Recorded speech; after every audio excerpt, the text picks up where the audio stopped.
Bonjour, j'ai le plaisir par cette capsule vidéo de partager avec vous quelques éléments relatifs aux attentes et aux pratiques des étudiants dans l'enseignement supérieur français. L'objectif par ce propos est double. Rappeler l'importance de la connaissance des étudiants pour identifier les possibles améliorations à apporter au design pédagogique de l'offre de formation et de partager quelques pistes d'évolution des pratiques pédagogiques dans l'enseignement supérieur.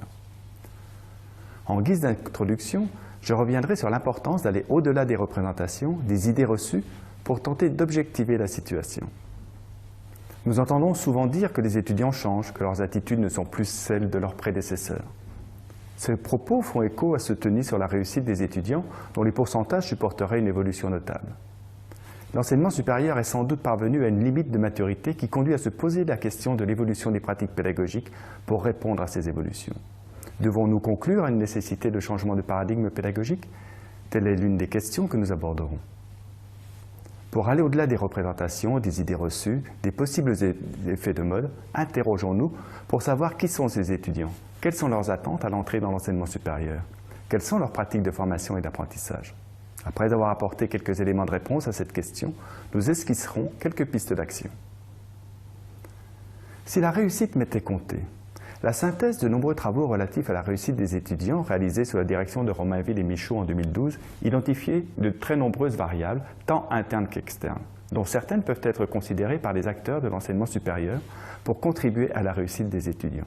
Citons par exemple les conditions d'études, telles que l'accueil et l'intégration des primo-entrants, leur suivi et l'accompagnement. Interrogeons-nous sur la notion de réussite vue du côté des étudiants. Que recouvre-t-elle? Comment peut-elle s'apprécier et dans quelle temporalité?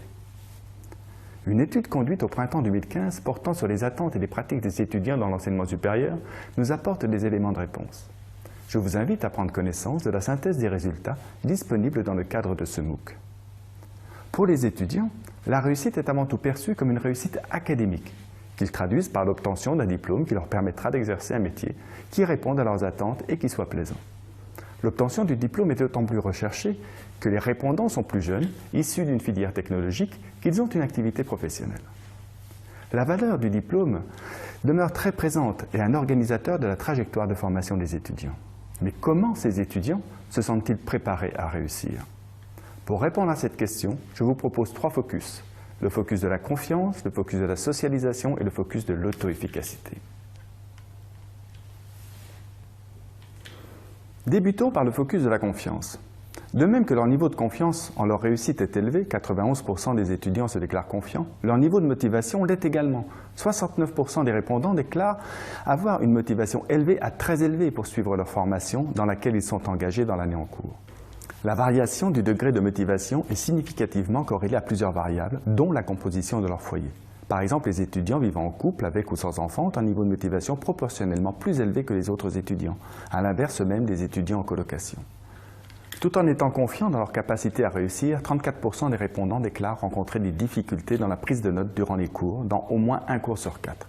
La raison principale tient à la rapidité d'expression des enseignants, suivie par la difficulté à savoir ce qui doit être pris en note, à différencier l'essentiel de l'accessoire.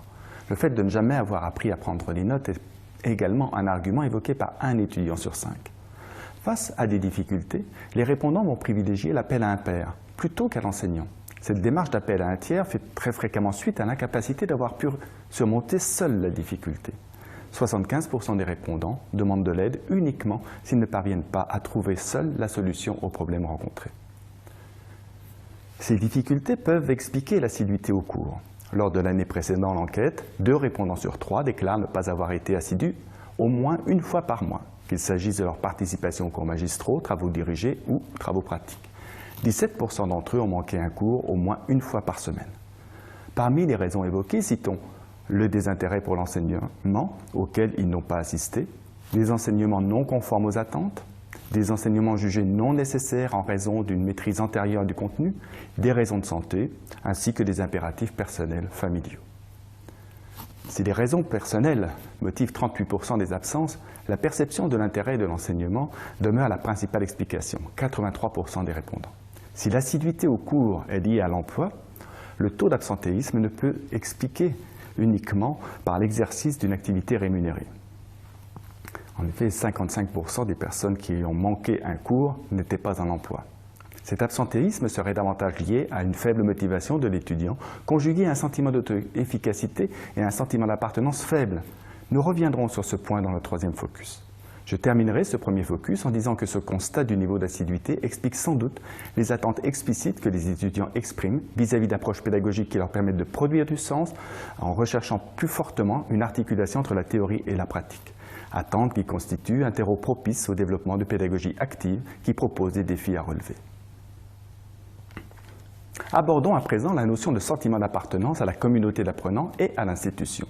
La socialisation et le sentiment d'appartenance apparaissent comme deux variables majeures de l'engagement et de la persévérance des étudiants dans leur parcours de formation.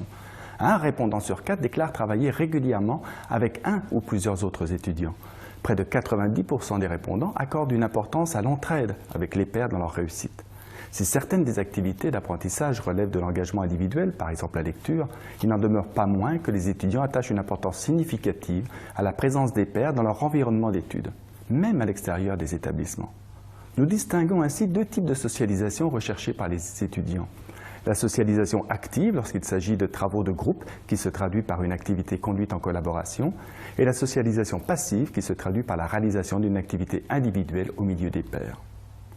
Sans réelle surprise, ce sentiment est plus fort chez les élèves ingénieurs que chez les répondants étudiants dans une université. Cette différence pourrait expliquer une pratique des espaces de l'établissement plus importante pour les premiers. Les élèves ingénieurs sont davantage présents dans leur établissement, alors que les seconds fréquenteraient davantage les bibliothèques.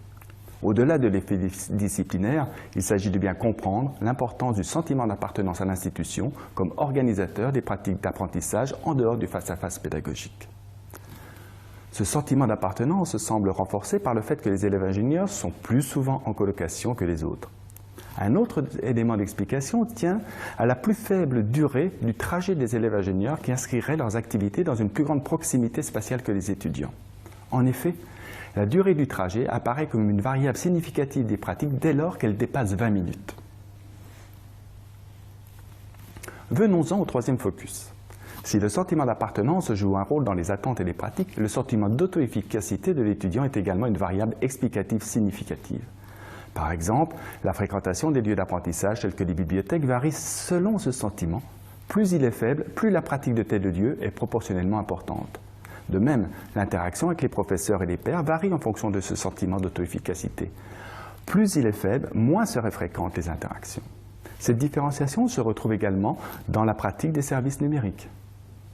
Ce sentiment d'auto-efficacité varie avec le parcours académique antérieur de l'étudiant et en fonction d'autres variables telles que la composition du foyer, le confort économique perçu, la connaissance du métier d'étudiant, le domaine disciplinaire, le type d'études poursuivies et le fait de faire ou non un stage. Il ne peut être question de considérer l'ensemble des facteurs qui influent sur le sentiment d'auto-efficacité, certains dépendent de la sphère personnelle de l'étudiant. Cependant, pour ceux qui relèvent de l'institution, lisibilité de l'offre, spécification des attendus, fonction de la relation pédagogique, certaines actions peuvent être initiées. Pour conclure ce propos, je dirais que l'un des changements paradigmatiques tient sans doute à l'évolution des cheminements dans le parcours de formation et à leur personnalisation. L'enjeu est de penser l'offre de formation et les modalités pédagogiques selon une logique de recherche de flexibilité et d'hybridation entre différentes modalités pédagogiques. Si tout ne se joue pas avant 6 ans, pour reprendre ce fameux livre du Dr Dodson, une grande partie de la réussite de l'étudiant se joue notamment dans les premières semaines de son parcours de formation dans l'enseignement supérieur.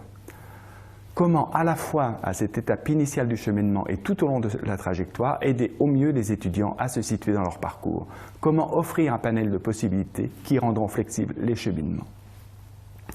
Dans cette perspective, les approches classiques et différenciatrices du type étudiant assidu versus étudiant dispensé, ou bien encore formation en présence versus formation à distance, doivent être revisitées pour aller par exemple vers des notions de étudiant temps plein versus étudiant temps partiel, formation unimodale versus formation bimodale ou comodale. De même, la nature des activités d'apprentissage doivent-elles davantage proposer des défis et des challenges dans une relation pédagogique qui soutient et accompagne l'étudiant dans le développement et le renforcement de son sentiment d'auto-efficacité, et cela dans un processus d'autonomisation. Expliciter l'implicite par la présence de véritables syllabus au plan de cours, donner sens aux activités d'enseignement et d'apprentissage constituent des pistes d'amélioration continue des pratiques pédagogiques. Ce design pédagogique renouvelé suppose une révolution du design spatial pour qu'il vienne soutenir efficacement les enseignants et les étudiants dans la réussite de leurs actions.